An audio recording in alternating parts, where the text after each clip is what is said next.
বহরমপুর থেকে বিধানসভা ভোটেও হারছেন অধীর চৌধুরী। বড় দাবি আমজনতা উন্নয়ন পার্টির চেয়ারম্যান হুমায়ুন কবিরের। বহরমপুরে হারছেন অধীর, জিতছে বিজেপি, দাবি হুমায়ুনের। রবিবার ঠিক কি বললেন হুমায়ুন কবির? বহরমপুরে অধীরটা দুঃখজনক, ৫,০০০ ভোটে হলেও হারছে। এখানে বিজেপির ক্যান্ডিডেট জিতছে। আমার কাছে আমার যা অঙ্ক, আমার যা হিসেবে, তার এই দাবিতে কার্যত চাঞ্চল্য রাজনৈতিক মহলে। বিজেপির প্রার্থী, বিজেপির বিদায়ী বিধায়ক সুব্রত মৈত্র দাবি করেছেন বহরমপুরে জিতছেন তিনি। আমি তো আগেই বলেছি আমি নিজের প্রতিদ্বন্দ্বী, বলার কিছু নেই। আগামীকাল সকাল 7টা থেকে ভোট গণনা শুরু, দেখতে থাকবেন। প্রথম থেকেই লিড, শেষেও লিড। সাংবাদিক সম্মেলনে যদিও প্রশ্নের মুখে অধীর চৌধুরী দাবি করেছেন ভোটের ফল নিয়ে টেনশন করছেন না তিনি। আমার কিছু হয় না, যা হচ্ছে হবে, যা হবে হবে। সে হারিয়ে জিতে যা হবে হয়।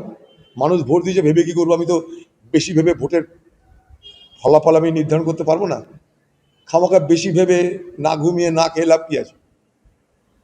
এইসব নিয়ে কোনো টেনশন করার কোনো প্রয়োজন আছে বলে মনে করি না। যা দেওয়া তো দিয়ে দিয়েছে, অপেক্ষা করো, যা হবে শুনে নিও। 2021 সালে কংগ্রেসের হাত থেকে বহরমপুর কেন্দ্র ছিনিয়ে নেয় বিজেপি। তৃতীয় স্থানে ছিল তৃণমূল। 2024-এর লোকসভা ভোটে বহরমপুর বিধানসভায় নিকটবর্তী বিজেপির থেকে প্রায় 6,900 ভোটে এগিয়ে ছিল কংগ্রেস। 2026-এ এই কেন্দ্র থেকে লড়ছেন প্রাক্তন সাংসদ অধীর চৌধুরী। বিজেপি প্রার্থী করেছে বিদায়ী বিধায়ক সুব্রত মৈত্রকেই। তৃণমূলও ফের প্রার্থী করেছে বহরমপুর পৌরসভার চেয়ারম্যান নারুগোপাল মুখার্জিকে।